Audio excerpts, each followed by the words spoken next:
having said that, what makes steel? The only difference between iron and steel is the addition of carbon. When we add carbon, and not much carbon, just a little bit of carbon to a piece of iron, now we got steel, and it'll harden up. Okay?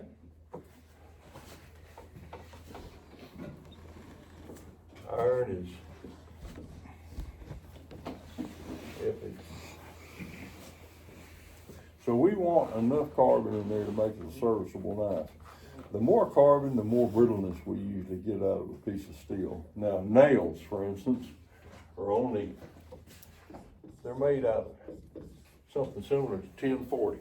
They've only got 40 points of carbon. Well, what's a point? 1%.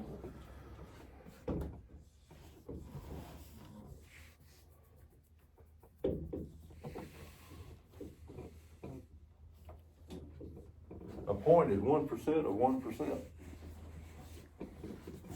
Okay? 1/100th of 100. So that's instead of going through all that, people say points. Okay, 0.01 or 0.0001. That's a point of steel or carbon. I recommend that you not make blades out of anything less than 60 points of carbon. That's pretty much the minimum that I'll use. Now, if you're gonna beat the thing around, some of these sword manufacturers and medieval weapon manufacturers out of India and places like that will use 1040 for a sword or an axe because they don't want it to shatter if these guys run out there and whack it on a tree somewhere, which they do, or whack them on one another, which they do, and they make some of them out of 1040. More common is 1060 for that kind of thing, because it's preferable to have a sword bend than it is to have a sword break. All right, always was. So these are what we call simple carbon steels. When you see that 10 in front of that other number, that's what it means. It's a simple carbon steel. Okay? This number, that second number will always denote under this system how many points of carbon that alloy has nominally. Okay? That means that's their target. It can be 5, it can be up to 10 points, but usually it's within 5 to 7 points, one way or the other, of that target. So here's 60 points. 1070, 1075 is usually sold just that way because they have a hard time cutting it where, it's 5 points difference in carbon. 5160 still has 60 points of carbon, but it's got that 5 there. That means it's a chromium steel. It's got chromium added. All right, why do they add chromium? Well, it's not to make it stainless. Stainless steels admittedly have a whole lot of chromium in them, but they have up to 18% or 1,800 points of chromium. 5160 has something like 50 to 90 points of chromium. It's a deoxifier and it's a hardening agent. It helps that steel harden all the way through. And making springs, that's really important. That's what 5160 is for. When you hear somebody say spring steel, that's what they're talking about. It'll either be 5160. GM uses 5160 to make the truck springs, and then Ford uses 6150. Well, they used to make truck springs. It's got less carbon. Okay, stick with these if you're gonna make tools or something out of it. Now let's talk about new steel versus old steel. Can you use used steel? Yeah, you can. But there's a lot of ifs and maybes involved in that. Number one, you don't know what it is. So you know what it should be. You know what it probably is, But the only way you're ever gonna find out for sure is to go ahead, forge a heat-treated knife and test it and see if it's right. If it's too hard, okay, you know to temper it a little bit higher. If it's too soft, you know to temper it a little bit lower, right? You don't have to test it. I test every knife I make before I put it out anyway. I didn't do that one time. I pulled it out of the same basket of 5160 that I always had. I had the thing ready to go. I had a handle on it, and I was going to take it to the blade show in Atlanta. And I was doing my last little spritz. I had about 15 minutes more work done on it, and I had it in a vise, and the handle kept getting lower. I slipped in the vise, and I picked it up. It didn't slip in the vise. The blade was bent. I had made that whole thing out of a piece of mild steel. Oh, good. Now, just think what would have happened if I'd taken that to the blade show and sold it. And somebody got it. Wouldn't that have been just dandy? So, like I say, I test everything I make. By test, what do you mean? I chop and cut with it. I chop and cut with it. I'd make it perform a little bit before I do a final finish on it. And then you refinish it and take it? Well, I don't finish it to begin with. Right. I get it ready, I roll an edge on it, I sharpen it up, and I get out there and cut with it. If it's mild steel, it'll show up. Or if there's something wrong, if there's anything wrong with the edge geometry or the temper, it's gonna show up in the test. Even hunting knives, I'll get out there and chop around on those old splatter knots in a hard yellow pine 2x4. If you can cut through those splatter knots, it's gonna be okay. I also used to, I don't anymore, I used to buy sledgehammer handles, hickory handles from Home Depot for smaller knives, and I'd cut through that with a smaller knife. Those things are $25 a piece now, so I don't do that. I had to replace 2 handles on some sledgehammers. I had a 12, well actually I had a 12 and 8, and then I had one of those splitter mauls, and I rehandled that. But it's $24 and change for a sledgehammer handle now at Home Depot. Now they have plastic ones, which I'm not touching. Big old gob of epoxy that they expect you to fill that thing up with. I'm just not going there. But test those blades. So with the used steel, you don't know what it is. Now, if you want to make tools and stuff like that, I use used steel for that. It's not critical. Something that's not critical. But if I'm going to make blades out of it, either I'm going to test it, or I'm going to know what it is before I start. Steel is cheap compared to everything else that we use in this business. Belts, think about it. Belts are $5 and up. Just one belt. You're going to use a minimum of like 3 minimum. Probably a 60 and a 120. And then later you're going to roll an edge on that blade. You're probably going to use a 240 to do that. And then when you finish the handle, you're going to go right back through there. And like on handles, I use up to a 2,000 grit belt. So steel's cheap. Use something you know what it is. And if it's something that has some special meaning to you, like, hey, this was Grandpa's steel, this came off of Granddaddy's mule-drawn planter, or it was a wagon axle off of Granddaddy's wagon, okay. You may have to fold it into a piece of Damascus because it may not have enough carbon. But the only way you're going to know is to test it. And if you use used steel, always anneal it first, okay? What that means is heat it up past critical and let it cool very, very slowly.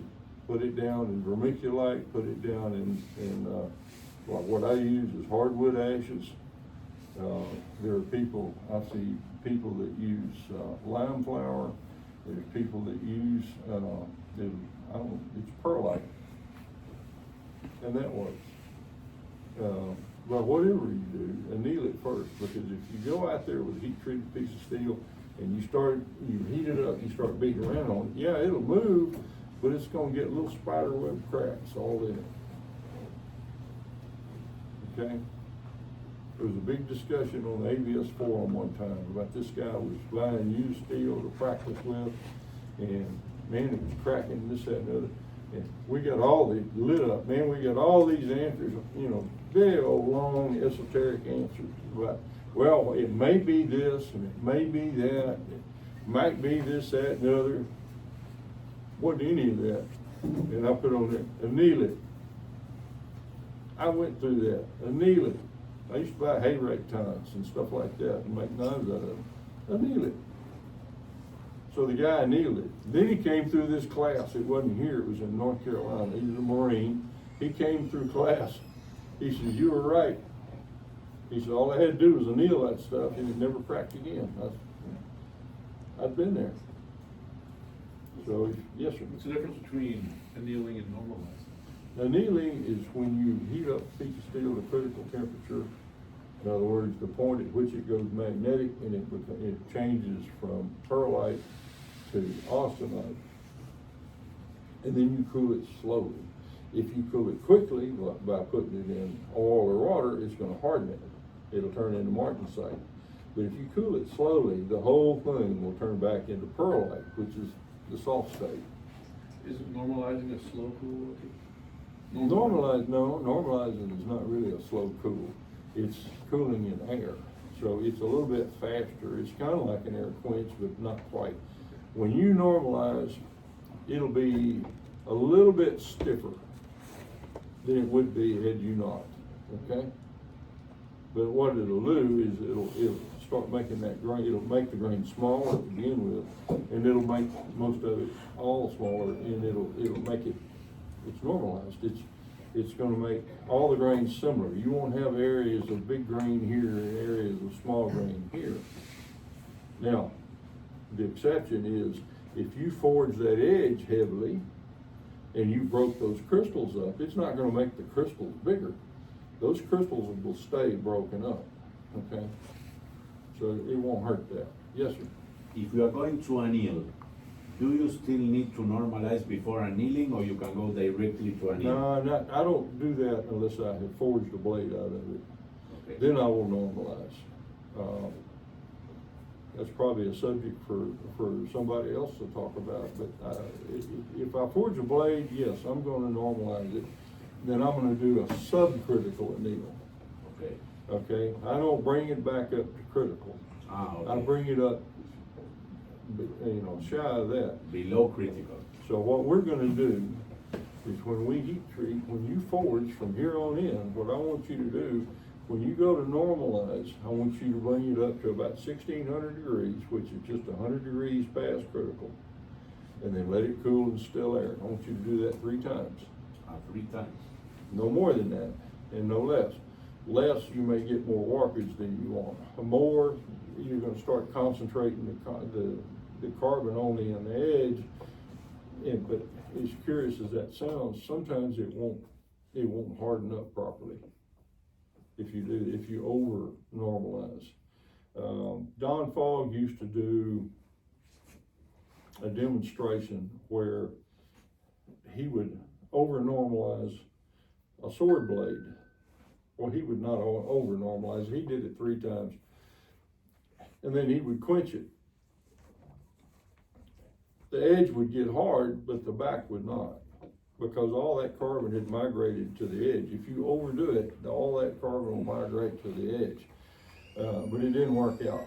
But he, on the one demonstration that I watched, but he used to do that demonstration just to show how carbon would migrate from one area in the blade to another area in the blade purely by heat treating.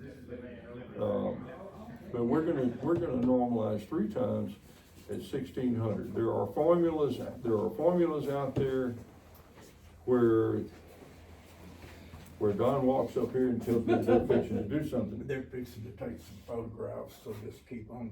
All right, that's fine. At any rate, where was I? We're not gonna do 1600 and then 1500 and then subcritical. That doesn't work out. There are people that think that works. It does not. The only one that's really a normalization cycle is the one that's at 1600 degrees, okay?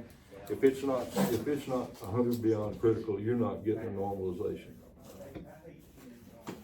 If you go to 1500 after that, that's just critical. That's not a normalization cycle.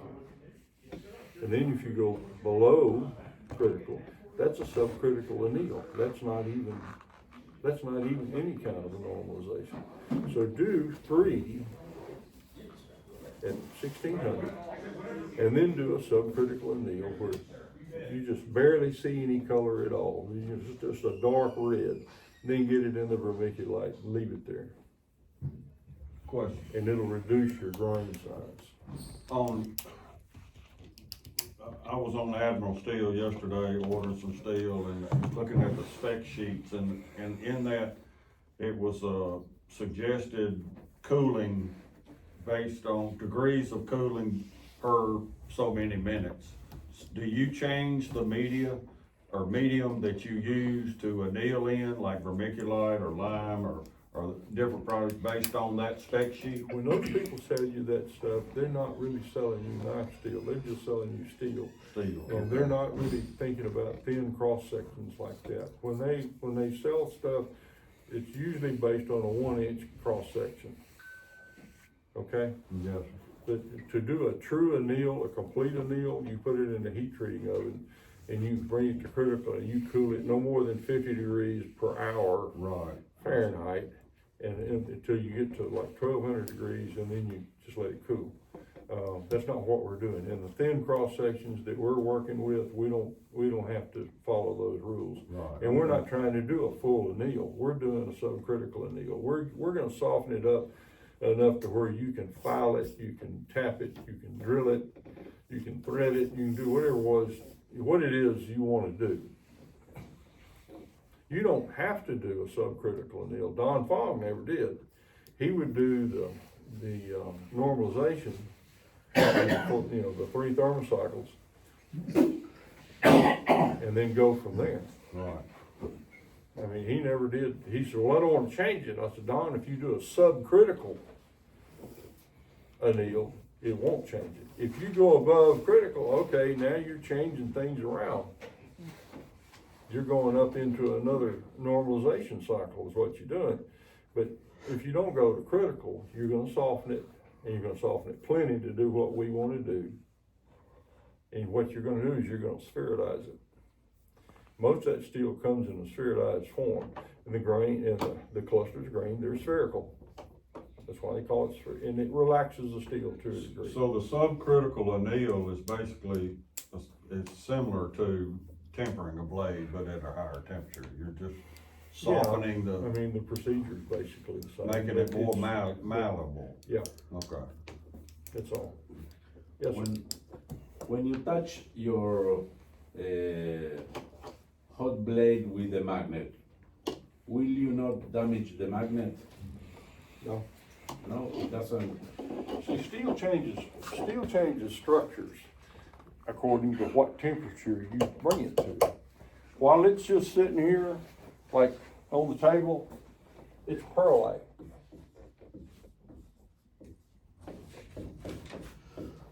Which is a combination of ferrite and cementite. The reason they call it pearlite is because under a microscope, the guys that came up with these names looked at it and it shines like mother of pearl under a microscope. You know, they light it up and it's striped looking. You'll see bands of ferrite and cementite, and together they make pearlite. That's what it is when it's in its cold state. When we heat that up and we forge it, what we're doing is we're making it into austenite. Okay? We're going to work it as austenite.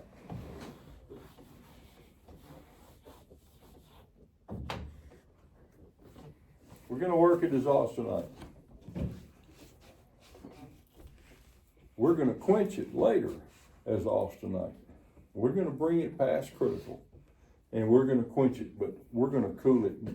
If we cool it slowly, like in an anneal, it softens it, correct? And it goes back to being perlite. If we cool it quickly, like in an oil quench, it becomes martensite. That's the stuff we want. The steels that we use most of the time are hypoeutectoid steels, which means they're below about 82 points of carbon. It only matters because of this. You get what we call lat martensite that looks like a bunch of needles, and then you get plate martensite, which is what the hypereutectoid steels get. And it's plates. This one is much stronger when you put it under a load, like a side load, or flex it or something like that. Yes? I'm still kind of stuck at the normalizing, sorry. So after you normalize it, you just want to set it down and let it cool by itself. Yeah, you don't want to switch it around. You don't want to do that. You just let it air cool. You don't want air or wind blowing on it from either side, because if you cool one side quicker than you do the other, it's probably going to warp later. Okay. When you do that, it converts back to perlite. Yeah, it'll go back to perlite. Okay. But the grain will actually shrink, and the grain will all be more similar to the other grains. Okay. And also, when you're heating it up, and this will come in later, carbon is migrating through that matrix. Carbon moves. If you heard the term carbon migration, it's a very real thing. It moves. And it moves from the higher concentration areas to the lower concentration areas. Okay? How do you know which steel will do the different martensite patterns in there? The squares, which one will do the squares? If it's over like 82 points of carbon, it's going to be hypereutectoid. And that's the top one. That's this one. Oh, that's that one. That's not what you want. Oh, you want the one, okay. If it is over. So Now- 1084 would be. Now, having said that, well, what about this stuff? Yeah. You can't put 95 points of carbon into solution, it just won't do it. So what happens is you get a lot of free carbon that stays in the mix, okay? And it helps with edge retention. But 1095 is notoriously hard to sharpen, and I'm gonna tell you why. I mean, not sharpen, to harden. And that's what I'll tell you in a little bit. A lot of people, it depends on who made it, okay? And how they made it. But a lot of people have real problems hardening 1095. I don't use it for that reason. I have used it, but you know, Harvey Dean used it for years because he bought a bunch of it real cheap. But he had to change his heat treating methods to make it work. My, note writing technique has disappeared. My note writing technique is not as good as it was. Could you explain that again about those two structures? The high carbon steels they're with high both high carbon carbon, content. but hypereutectoid, in other words, hyper means over. Over this carbon content makes martensite that looks like plates, and they interlock. Well, they're not as strong as the lat martensite, which is like stacks of needles. That's the hypo. Huh? That's the hypo. That's the hypoeutectoid. All That's right. not a big deal for you guys right now. So if it's over 80 points of carbon, you get the squares. If it's under, you get the needles. Basically, yeah. You need to do some reading. Get on the internet and do some reading. Because right now, that's not a big deal for you guys, okay? All right, so those are the structures that it goes through. And before it's heat treated, before it's quenched, you know, steel is a crystalline substance. It's cubic, right? It's crystals. It may line up to make a grain, like grain in wood. But the carbon atoms in here are inside the body, and it's called body-centered. And that's the way it is until we austenize it. Okay? When we austenize it, that carbon comes out and we quench it, and it's what we call face-centered, just like the dots on a paradise. Okay? The carbon is face-centered then. So the carbon is exposed, it provides wear resistance. It's out where it can do you some good. Okay? Carbon, it's body-centered, really doesn't do much for you. And when you temper, and after we quench, when we get martensite, it's as hard as a piece of glass. It's brittle. It's hard, and it's very much under stress. If you lay it down and walk off and come out here the next day, a good chance it's going to have cracks in it because it's just stressed. It's really humming. It's looking for an excuse to break. So what do? We don't do that. We temper it or draw it, and we'll expose it to a much lower temperature, and say for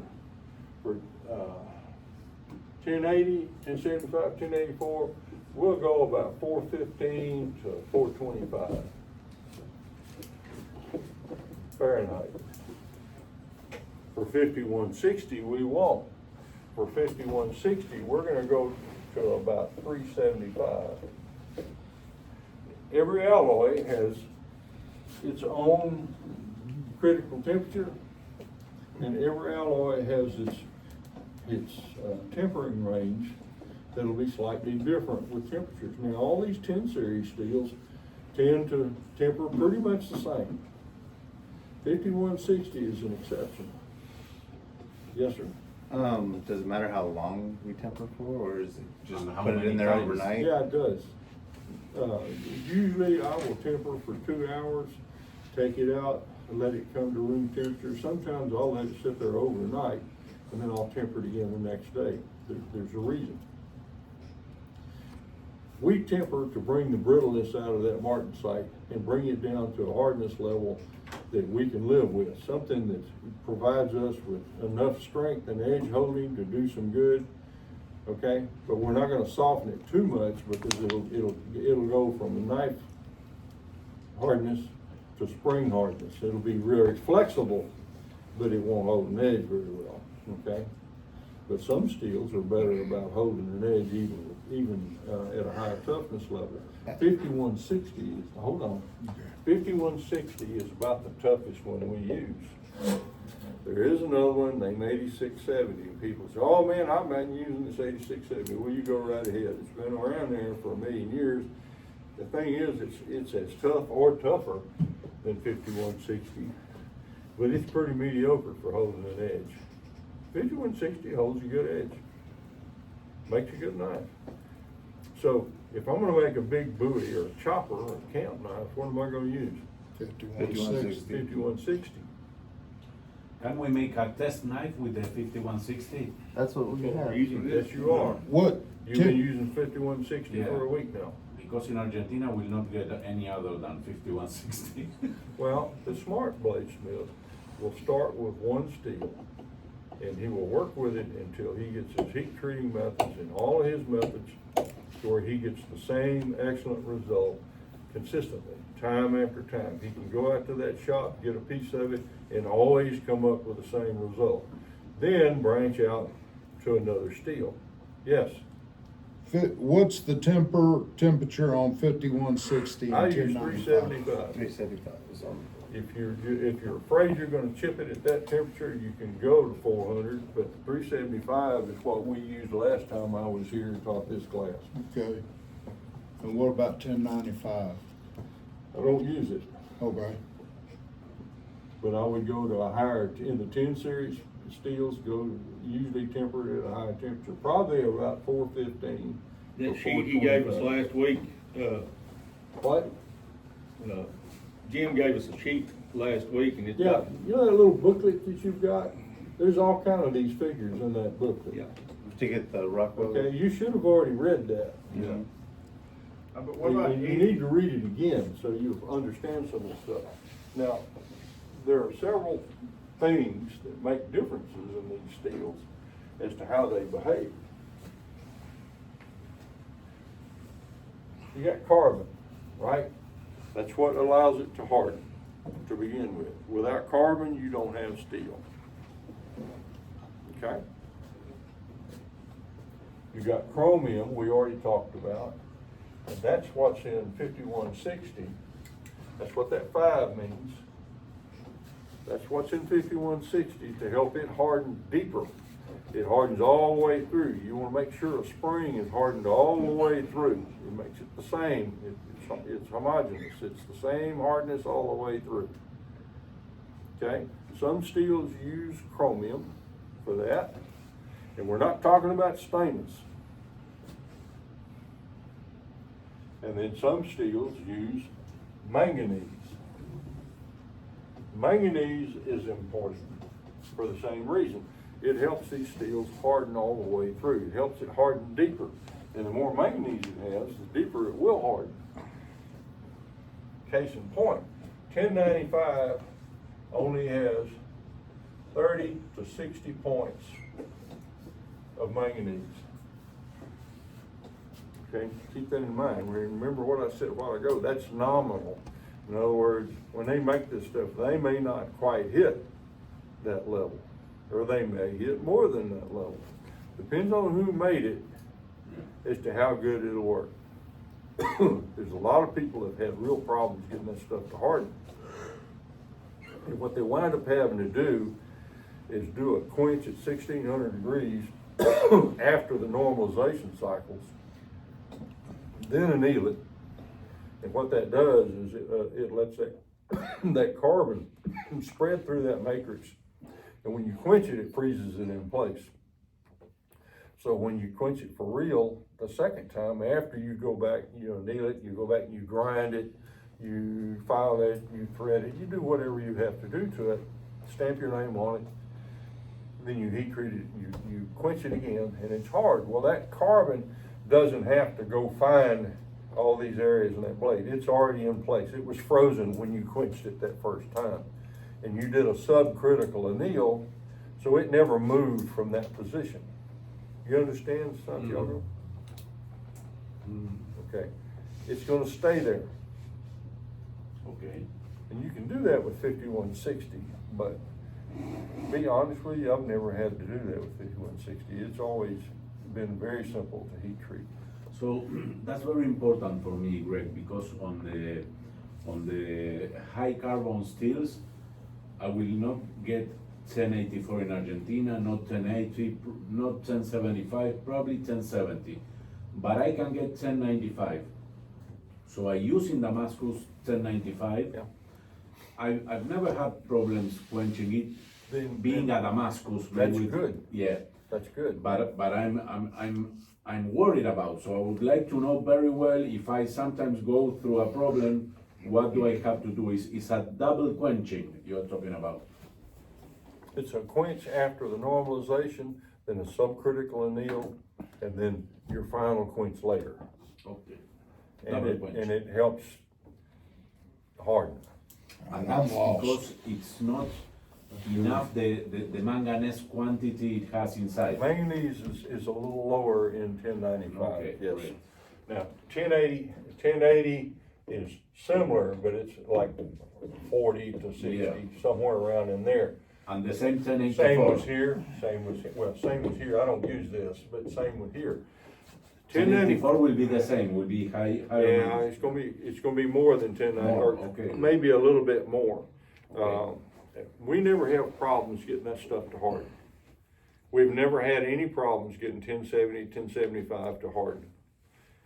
Sometimes when you buy 1070, it'll say 1070/1075. Sometimes they'll sell it, it'll be, say, I want 1075, and they'll sell it like that. That's what I bought yesterday. But it's a fairly shallow, Where? it's a fairly shallow hardening steel You bought those? because of that. So the absence of a lot of manganese means it's a fairly shallow hardening steel. So if you're gonna make a test knife with 1075, that means the edge is getting very hard, but the spine may not be quite as hard because it's thicker, okay? It's not hardening as deep. Well, that's good for us if we're gonna make a test knife. And then we can blue back it and make it even more flexible in the back. And we, in North Carolina, probably 5-6 years ago, we taught this class, and we had 2 blades, 1075.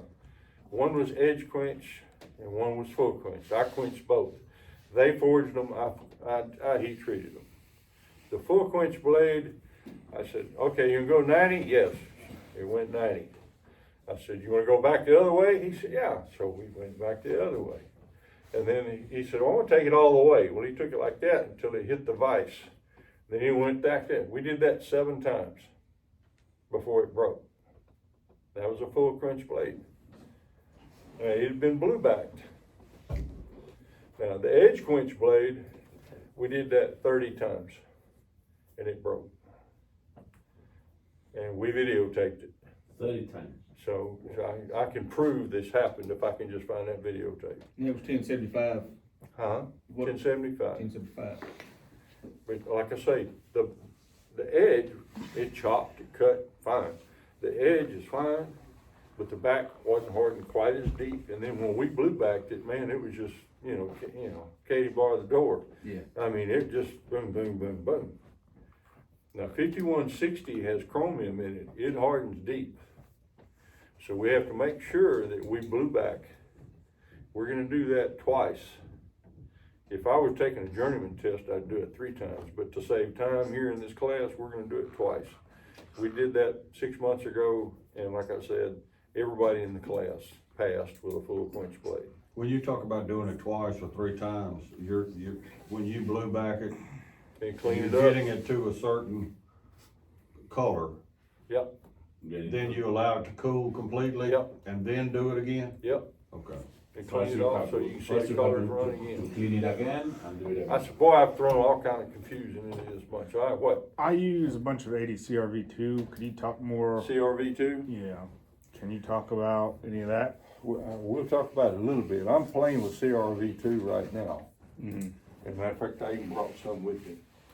80 CRV2 does not use the same numbering system, and I don't know who did.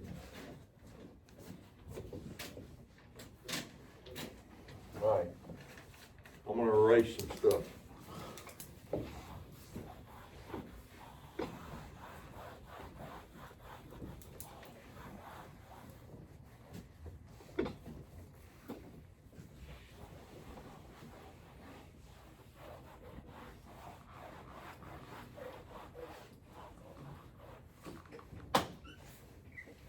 This stuff, the numbering system's different. It has 80 points of carbon, and it has chromium and vanadium. Vanadium is another element that increases wear resistance, but more importantly, it retards grain growth. You don't want big grain, right? You want your grain nice and small.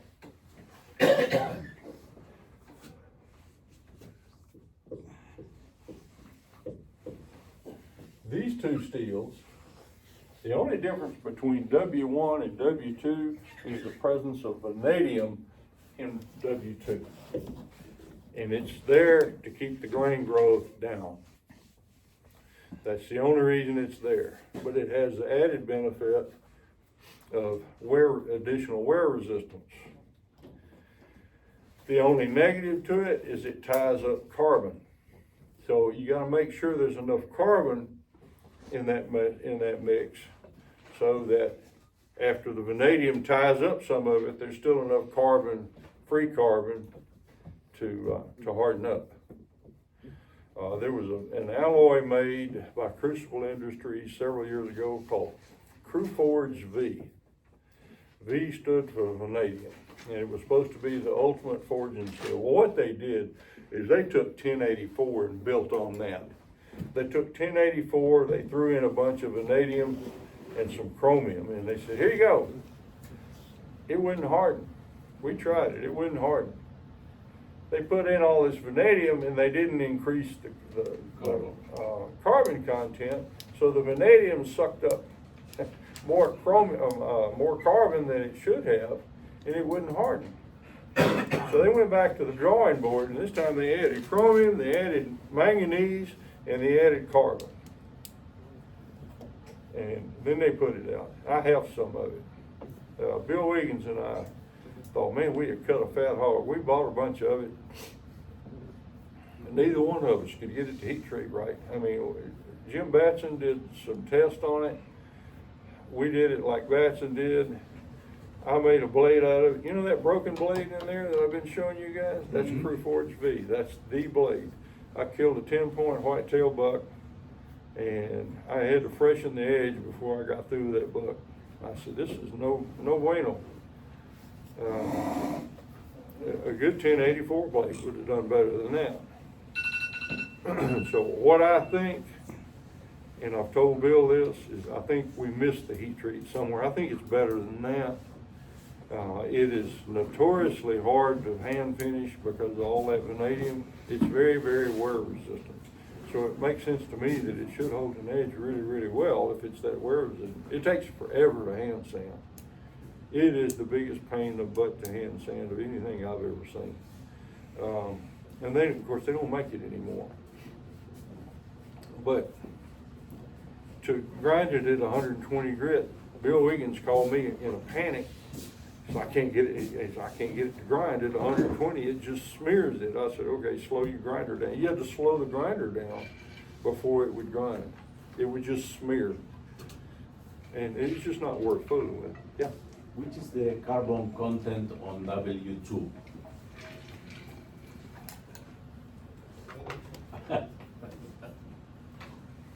I have an app, Okay, and it's free. I need it. Which is the name? It's Heat Treater's Guide. Where is it? Yeah, it don't work on Android. Where's the app? There it It's is. only on Heat Android? It don't work on Android. Oh, great. Heat You got Treater's Guide Companion. Go to Search the for an app alloy. Go here. Yes. Go to the app store on your phone. Water, okay, there it is. Nominal, 60 to 140 points of carbon. Wow. That's a big range. Yeah. So you gotta really know who made your steel and what's in there. No, just type in heat treater's guide. 25 points of vanadium, Guide comparison. okay? And then it goes down here, 85 It'll to look like this. 150 points of carbon. 85, it gives me two different carbon ranges. Chromium, 15 points maximum, 10 points of molybdenum maximum. W2 is fairly expensive steel because of all these alloys that they put in there. And we hadn't gotten that far yet, but it's molybdenum. Molybdenum took, during World War II, tungsten became very hard to get. Okay, tungsten, that's its symbol. It used to be called wolfram in the 1800s. Now it's called tungsten. But for like armor piercing stuff like that, they would add tungsten and it would be extremely hard and tough. Well, tungsten, Africa became involved in World War II, and that's where the majority of the tungsten came from then. We couldn't get it, the Germans had it all, so we started using molybdenum. And it has pretty much the same function. Molybdenum is present in W2, it's present in D2, it's present in high-speed steels, which is like M2, and that drill bits are made from M2. high-speed drill bits are made from M2. And the molybdenum not only makes it tough, but it enables it to retain its hardness even when it gets hot. If you took a piece of 5160 and got it red hot, it'd be dead soft. If you do it with M2, maybe not. You know how drill bits get hot, they heat up, I've seen them red hot, and it'll still work after being red hot. That's a function of the molybdenum. The drill bits used for wood, normally they are molybdenum vanadium because of the work on what Well, we you can get drill from- wood with it, you can drill steel with it, you know. It's very tough stuff. And M2 is, I've only seen a couple of knives made with this. It's very brittle. Okay.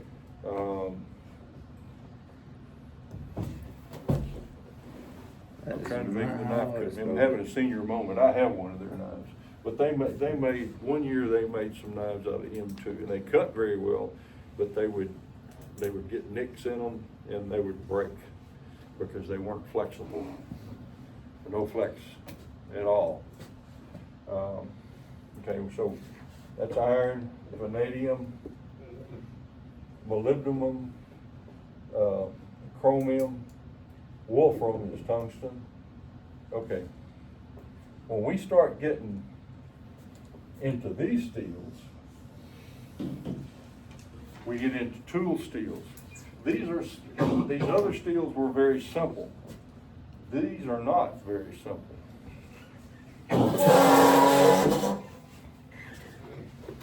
This is O1. O means oil hardening. Okay, it's about 95 points of carbon, a whole lot of chromium, tungsten, and things like that. It's a rich alloy. Can you forge it? Yes, you can.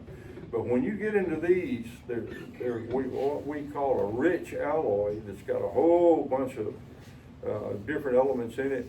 It doesn't move under the hammer very easy. You have to work it at a little bit higher heat. You hit it a few times, get it back in the forge, because you have to work it hot. It's just not going to move for you. It's also a little bit more persnickety. You got to be pretty exacting with it. Jimmy Rodabaugh uses that stuff almost exclusively, and he's developed a heat treat for it that works out really, really well.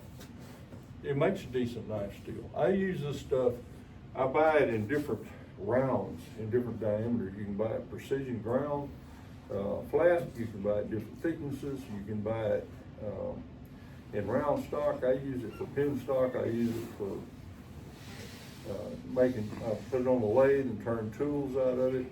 And I also use it for knife parts. If I want to make if I want to make a blued steel guard, I use O1. It blues beautifully. It also machines beautifully. But it's soft. It is soft until you harden it. Once you harden it, it's not any kind of soft. It's very hard. It works. Okay? W1, W2, we talked about that. It's a fairly shallow hardening steel. The guys that do the Hamones love W2 because it's a shallow hardening steel. Now, shallow hardening steel means it doesn't have much in the way of manganese. Now, neither does 1060, 1050, and 1070. You can do Hamones with those too. Not 5160. 5160 hardens too deep. 1084, it really hardens too deep to do any good. But the difference between 1084 and say 1080 is this one has 60 to 90 points of manganese. What's that mean? High carbon, manganese. Yeah, what's that mean? It means it hardens all the way through. It's really hard to screw up heat treat on 1084. That's one of the easiest steels to heat treat that I've ever seen. Greg, when you talk about the not hardening deeper, will that produce a problem? Imagine you make a knife of W2 or some steel that doesn't harden deeper. over the years when you use it, will that not Not on the affect edge. The edge will, I mean, think about it, your cross section. It will be renewing constantly the edge. Yeah, this is all gonna harden. It's because of its, as it gets thicker, you may have a hardness zone that's shallower. But this is gonna be fine. Okay. It'll never cause a problem. Okay, I understand.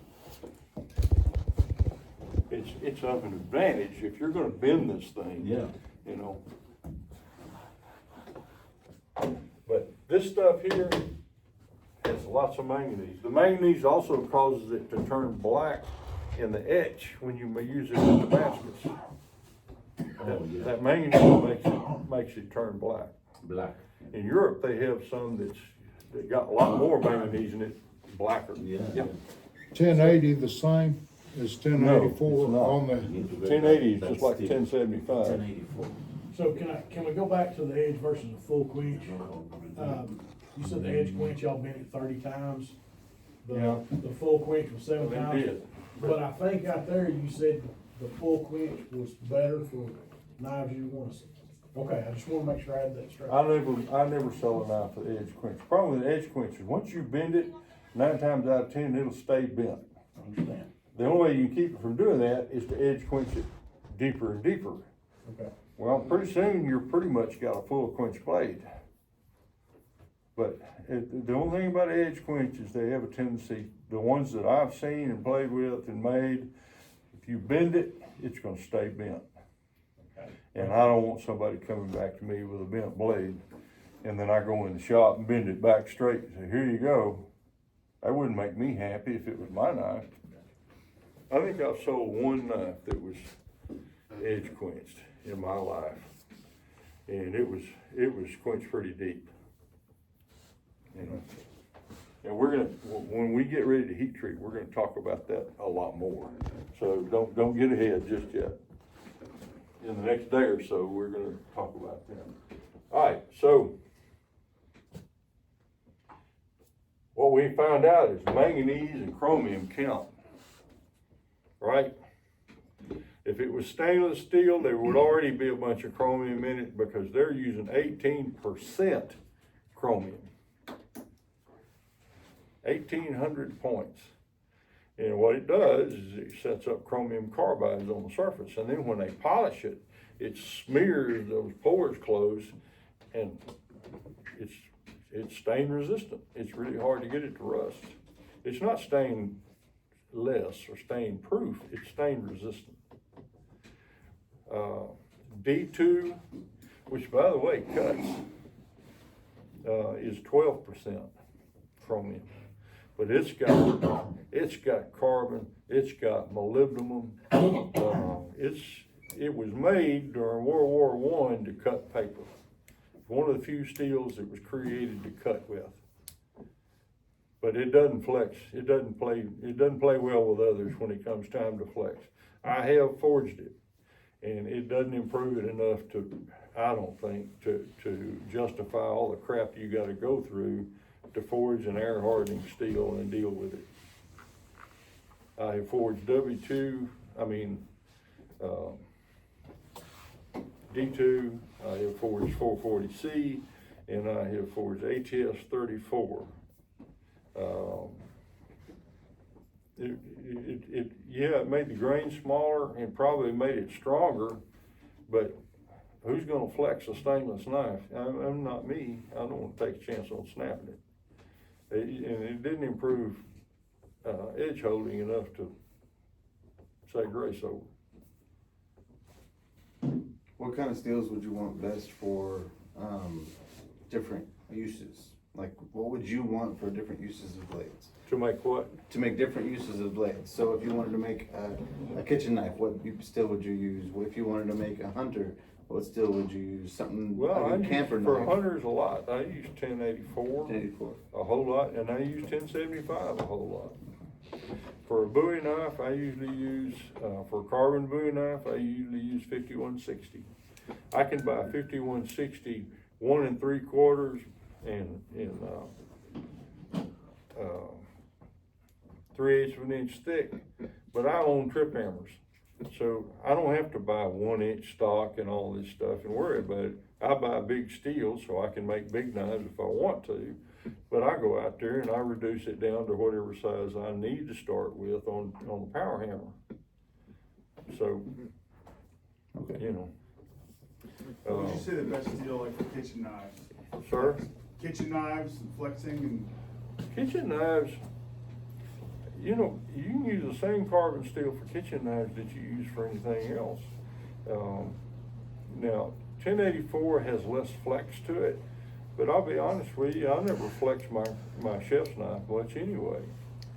The one I use at home is an old carbon steel chef knife. My dad found it clean out of a warehouse. It had a blade about that wide, but the bottom 1/4 inch of it had holes rusted through it. So I ground that away, reshaped it, and man, we've got all these stainless, forged stainless knives that we got for wedding presents 25 years ago, but my wife uses those, but she likes a big old knife, but mine's, 9-inch, 10-inch knife. And I use that carbon steel knife day in, day out. The only thing you have to do with the carbon steel knife is wash it and dry it off. It's gonna turn dark on you, but that patina actually keeps it from rusting. It'll turn dark, but that is just like your carbon steel pocket knife. It turns dark, but it doesn't rust.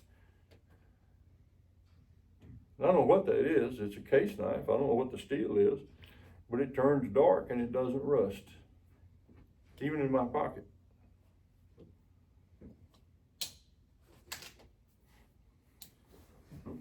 Now this stuff is making a big splash.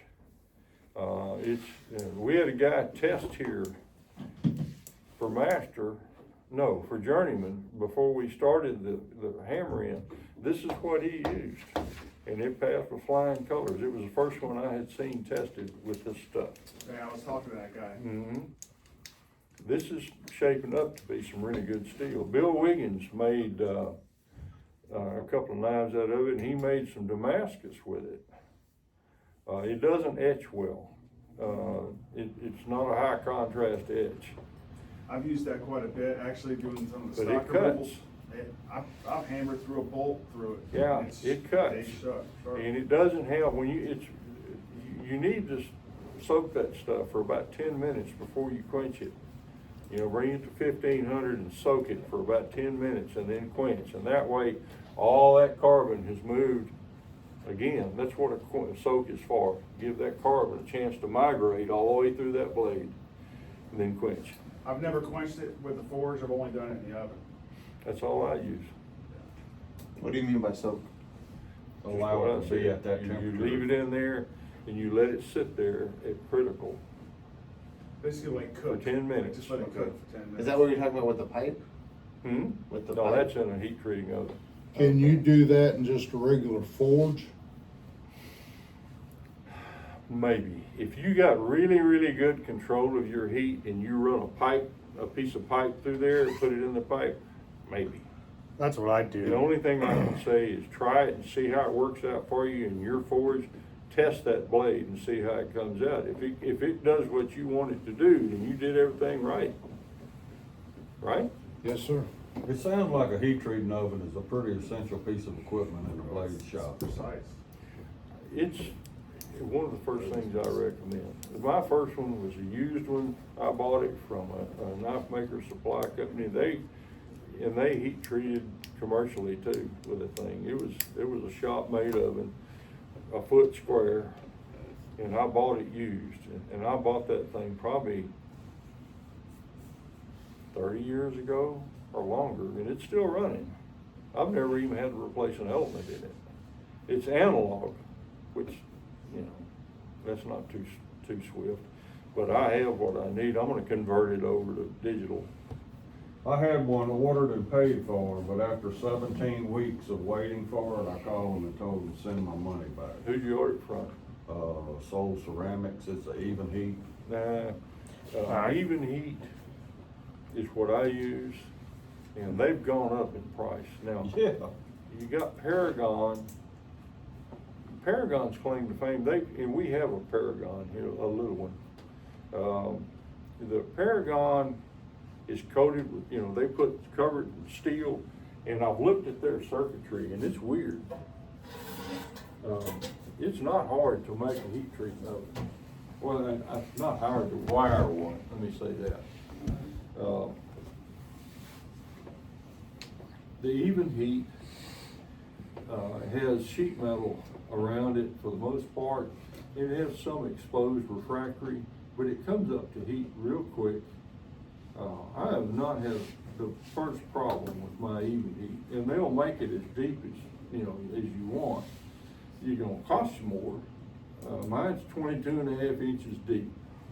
I ordered the 48.5, which was the biggest one Even Heat had. Well, And it was $3,400 or $3,600. yeah, I was when gonna say, ordered it. that's an expensive oven. And then I looked at it the other day, before I came up here, thinking about going ahead and reordering one, and it's gone up $700 in 2 years. You don't even wanna know how I got mine. I wanna hear it. Marketplace. After COVID, people were trying to get all these hobbies and stuff. Yeah. We went on a camping trip, I'd go through Marketplace like I always do. And in Albany, Georgia, some kid had bought a grinder and an Even Heat, 27-inch Even Heat oven and all kinds of other stuff.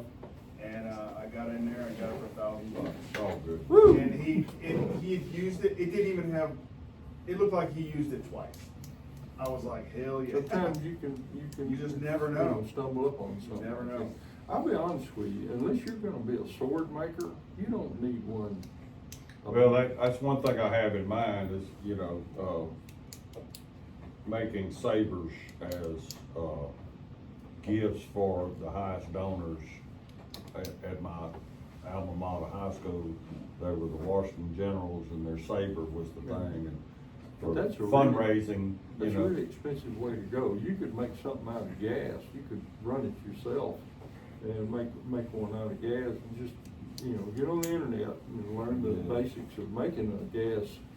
Yeah, I have a muffle furnace similar to a heat treating oven I use it in one of my analysis at 400 degrees Celsius. So, it's got a digital controller and it can reach. The other option is you go salt tank, but, Even Heat also makes, or Thames of Water sells a stackable system where you got, electric elements in this one, and you stack another one on top of that. I have one, and it's like that, but I've never wired it up. I bought it used from Bobby. He said, one of these doesn't work, but I don't know which one. Okay.